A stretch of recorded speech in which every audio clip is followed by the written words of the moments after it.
அஸ்ஸலாமு அலைக்கும். நான் இன்னைக்கு என்ன செய்ய போகிறேன் அப்படின்னு பார்த்தீங்கன்னா, நான் கிரேவி மசாலா தாங்க செய்ய போகிறேன். நான் இந்த கிரேவி மசாலா வெஜ் நான்வெஜ் எல்லாத்துக்குமே நான் இதை யூஸ் பண்ணிக்கலாம். நான் இப்போ 1 கிலோ மல்லியை எடுத்திருக்கேன். இந்த 1 கிலோ மல்லியை நல்லா சுத்தம் பண்ணி நல்லா எடுத்துக்கோங்க பறித்து. ஏன்னா இதில் காம்பு வரும், இந்த காம்பெல்லாம் எடுத்துடணும். அதெல்லாம் இருந்தால் மசாலா சக்கை மாதிரி இருக்கும். அதனால் இந்த காம்பெல்லாம் எடுத்து நான் சுத்தம் பண்ணி வச்சுருக்கேன். 1 கிலோ எடுத்திருக்கேன். அடுத்து இந்த 1 கிலோ மல்லிக்கு 150 ஜீரகம் நான் எடுத்திருக்கேன். அடுத்து 50 கிராம் சோம்பு எடுத்திருக்கேன். அடுத்து 50 கிராம் மிளகு எடுத்திருக்கேன்.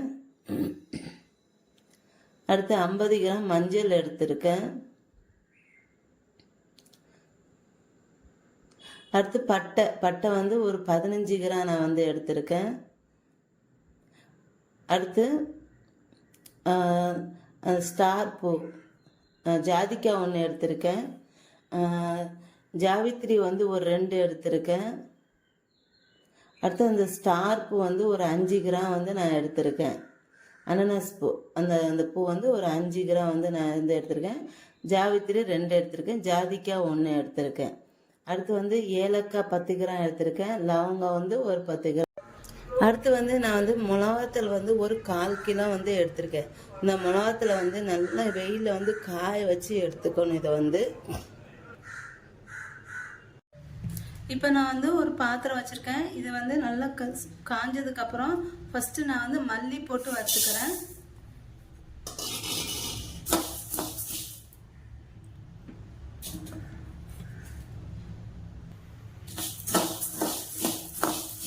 இந்த masala mutton salna, mutton dalcha, mutton gravy, chicken gravy எல்லாத்தையுமே சேர்த்துக்கலாங்க. நான் வெஜிடேரியனுக்கும் சேர்த்துக்கலாம். இந்த உருளைக்கிழங்கு கிரேவி, குருமா, அப்புறம் இந்த கடலை குருமா எல்லாம் கிரேவிலாம் வைக்கும்ல, அதுக்கும் இது சேர்த்துக்கலாம். எல்லாத்துக்குமே போட்டுக்கலாம். இதுக்கு இந்த கிரேவிக்கு மசாலா நல்லா அந்த மல்லி கலர் லைட்டாக சேஞ்ச் ஆகிற வரைக்கும் நல்லா வாசனை வரைக்கும் வறுத்துக்கணும். அப்போதான் கிரேவி மசாலா நல்லா குழம்புல சேர்க்கும் போது நல்லா வாசனையாக நல்லா டேஸ்ட்டாகவும் இருக்கும். அதுக்கு தான் நான் இதை நல்லா வறுத்துக்கிறேன். இதை பாருங்க, மல்லி வறுத்துட்டேன். லைட்டாக கலர் சேஞ்ச் ஆகிருக்கு பார்த்தீங்கன்னா, இந்த மாதிரி வறுத்துக்கணும். இப்போ இதை எடுத்துடலாம். அடுத்து நான் பட்டை, லவங்கம், ஏலக்காய், அப்புறம் இந்த அனானஸ் பூ, ஜாவித்திரி இதெல்லாம் வறுத்துக்கிறேன். இது வறுக்கக்கூடாது, நல்லா சூடு ஏறணும், அவ்வளோதான். இது லோ ஃப்ளேமில் வச்சுட்டு இந்த ஜாதிக்காய் 2 உடச்சிக்கணும்.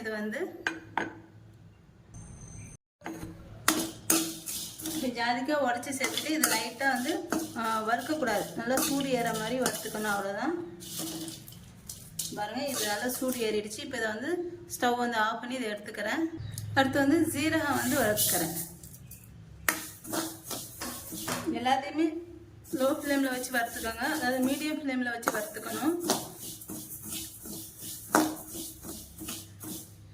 இது முட்டை கிரேவி கூட சேர்த்துக்கலாங்க. முட்டை கிரேவி, முட்டை குழம்பு இதுக்கும் சேர்த்துக்கலாம். இது எல்லாத்துக்குமே சேர்த்துக்கலாம். அந்த மசாலா ஒரு மசாலா போதும். இது எல்லாத்துக்குமேட்டு மசாலா ரொம்ப டேஸ்ட்டாக நல்லா இருக்கும். கண்டிப்பாக நீங்களும் செஞ்சு பாருங்க. இப்போ ஜீரகம் வறுத்தாச்சு. பாருங்க, ஜீரகம் வறுத்தாச்சு.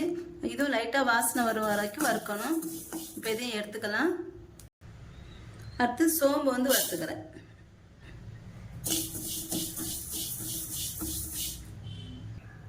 இந்த கிரேவி மசாலா கண்டிப்பாக வறுத்து தாங்க சேர்த்துக்கணும். வறுக்காமல் காய வச்சு ஒத்து சிலர் வறுத்து சேர்ப்பாங்க. கண்டிப்பாக இதை காய வச்சு சேர்க்கணும். காய வச்சு சேர்த்தா அது கறிக்குழம்பு மசாலா மாதிரி இருக்கும், பச்சை வாசனை வரும் இந்த கிரேவிக்கெலாம் சேர்க்கும் போது. அதே இது இந்த மாதிரி நல்லா வறுத்துட்டு சேர்த்தா நல்லா டேஸ்ட் வித்தியாசமாக ரொம்ப நல்லாயிருக்கும். அதனால் நீங்கள் செய்கிறதா இருந்தால் கண்டிப்பாக வறுத்துட்டு செய்யுங்க. இதிலே கசகசா, முந்திரி பருப்பு சேர்த்து வறுத்து சேர்க்குவாங்க. நான் கசகசா, முந்திரி பருப்பு சேர்க்கல. ஏன்னா மசாலா சீக்கிரம் கெட்டுடும் அந்த மாதிரி செஞ்சால். நீங்கள் குழம்பு செய்யும் போதோ இல்லை கிரேவி செய்யும் போது நீங்கள் அந்த மாதிரி போடணுன்னா சேர்த்து போட்டுக்கோங்க. இப்போ இதுவும் சோம்பு வறுத்தாச்சு. இப்போ இதையும் எடுத்துக்கிறேன். அடுத்து மிளகு வறுத்துக்கிறேன்.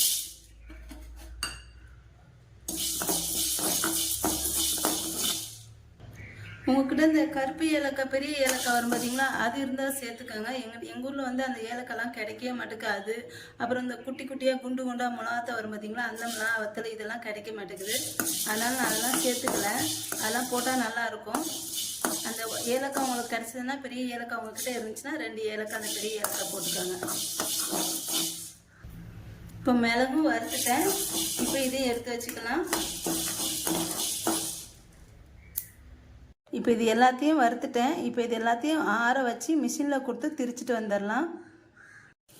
கிரேவி மசாலா வந்து திரிச்சிட்டு வந்துட்டேன். பாருங்கள் எப்படி இருக்குது பாருங்கள். இந்த மசாலா வந்து எல்லாத்துக்குமே வெஜ்ஜு நான்வெஜ்ஜு எல்லாத்துக்குமே யூஸ் பண்ணிக்கலாம். கண்டிப்பாக நீங்களும் ட்ரை பண்ணி பார்த்துட்டு எப்படி இருக்குது சொல்லுங்கள். என்னோட இந்த வீடியோ உங்களுக்கு பிடிச்சிருந்தா லைக் அண்ட் கமெண்ட் ஷேர் பண்ணுங்கள். என்னோட சேனலை மறக்காமல் சப்ஸ்கிரைப் பண்ணிக்கோங்க.